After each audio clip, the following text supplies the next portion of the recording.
and welcome back to the Enclave. Thank you for joining me yet again, and we are moving on to quick and simple chapter 6, license to possess a firearm.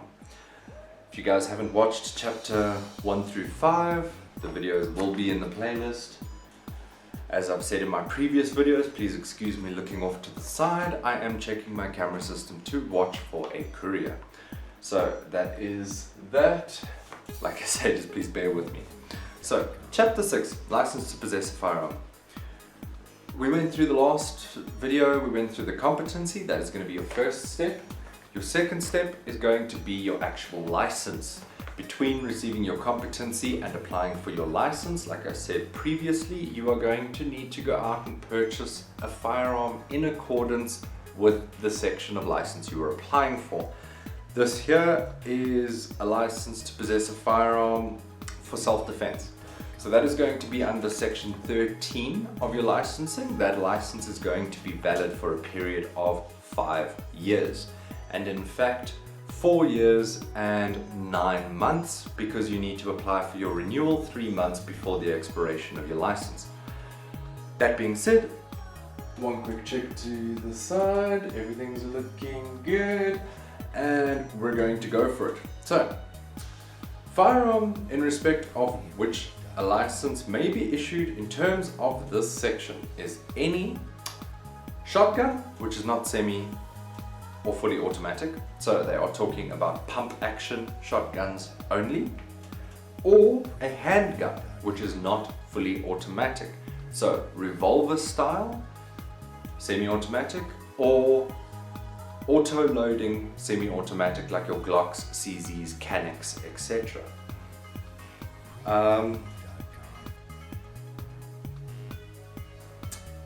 Yeah. So this is actually, like I say, it's all repeated. Like I said in my last video, there's a lot of repetition, there's a lot of things that we've sort of covered in previous videos, but it is what it is, okay? So next section, the registrar may issue a firearms permit to anyone in need of it who fulfills 2 criteria. They need a firearm for self-defense, and this need cannot reasonably be satisfied by any other means than possession of a firearm. They don't really ask you about that. They don't ask if you've done Taekwondo, if you're a Krav Maga 12th level Don Jin master. They don't ask that. They don't really ask that. This is just, it is what it is. No person may hold more than 1 license for section 13, which is not a problem. So what you would do in that scenario, and it's what I'm busy doing, is you will complete your section 13 for a handgun. What I recommend doing is purchasing a handgun that is not only suitable for home and self-defense, but has the ability, like my Canik TP9 Elite Combat, to be used for sport if you so desired. You could put an optic on it, you could put a suppressor or a muzzle brake or whatever. It accepts extendable magazines. You can run a 32 round magazine, red dot and a suppressor and laser sights, all sorts of things, if you so chose to do that for competition later on. Then what you do is you apply under section 16, let me just confirm that, I do believe, yes, section 16, which is the dedicated hunting or sport shooting. I'm going to be applying for sport shooting because, I'll be honest, I don't see myself hunting too often. So I would love to. Hell, if any of you who see this video hunt and you're somewhere around the Gauteng area and you wouldn't mind taking me on a hunt, I'll pay you, I'll do what we gotta do. I've always wanted to hunt, never been able to, never gotten the opportunity. So then what you do is you apply for that license. What you can then do is own an unlimited amount of firearms and ammunition. So you can then purchase more handguns if you want more handguns. But my primary focus is to get a semi-automatic shotgun a semi-automatic rifle, and a bolt-action rifle for competition and whatnot, and then obviously using my personal carry weapon for the handgun section of that sport as well. You can obviously, on that license, you could purchase another firearm for carry, you could purchase a dedicated handgun for sport if you so chose, that is up to you.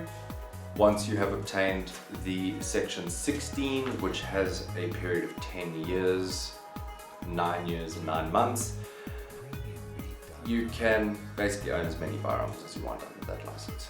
I think within reason, I think quite quickly they'll be telling me to stop. I've got cupboards next to me here that I've already dedicated one to a 3-gun safe. The one next to it, I'm going to do the measurements. I think it can hold 10.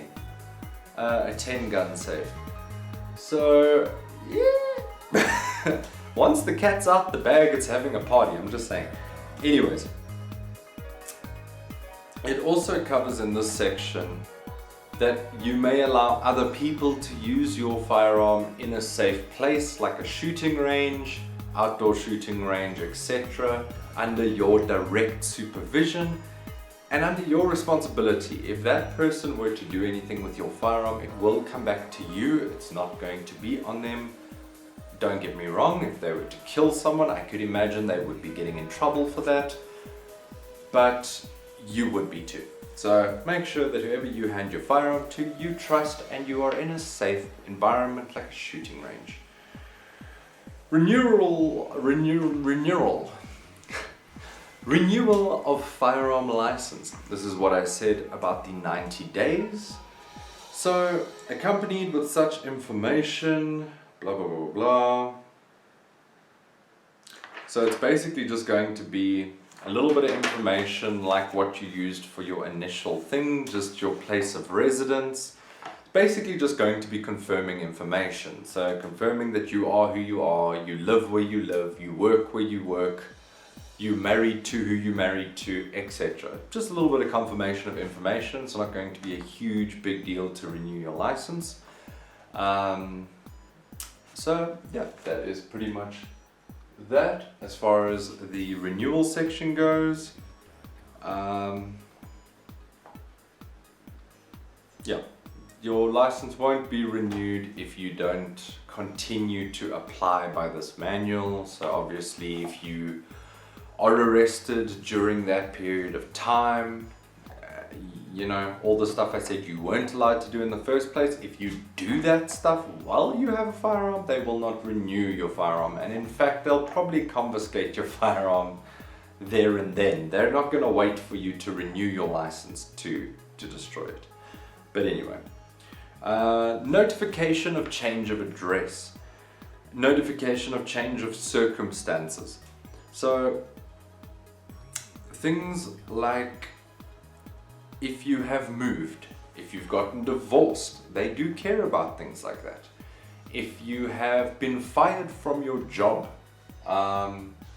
under negative circumstances, if you have changed address, obviously for any reason, those are things that you are going to need to inform your DFO about, just so that they can update their system and keep their information on you up to date. We are registering ourselves, so we are going to need to give them some information to come and find us if we do some stupid shit. Excuse the language. But anyway, that is pretty much that. Period of validity of the license or permit. We've pretty much got a column here that will be on the screen. So self-defense 5 years, restricted self-defense 2 years. Occasional hunting, 10 years. Dedicated hunting and sports, 10 years. Private collection, 10 years.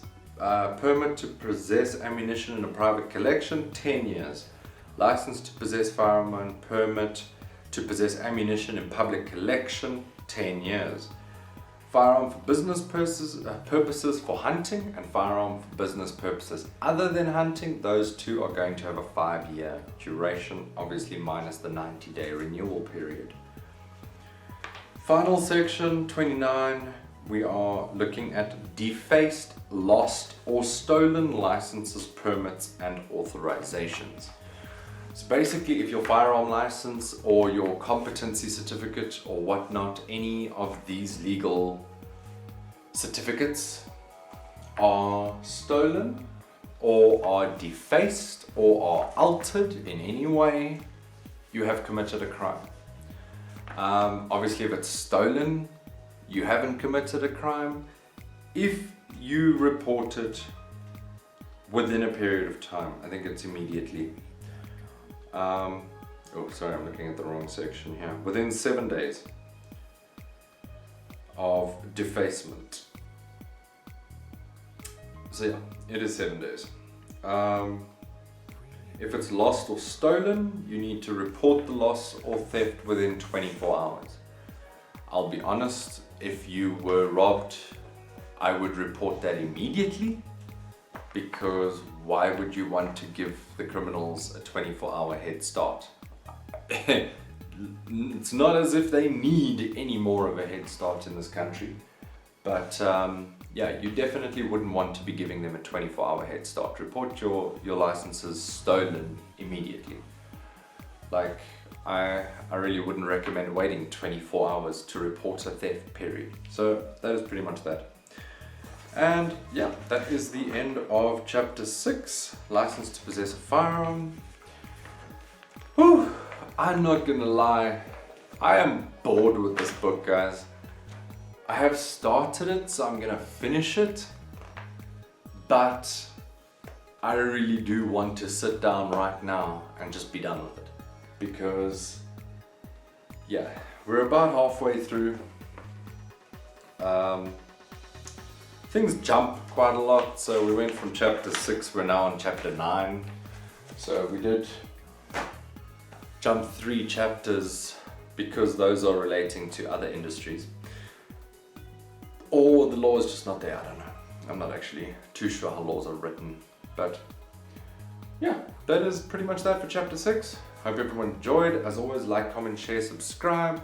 Check out the annotations at the end here to see another video. And hope you enjoyed. Peace out.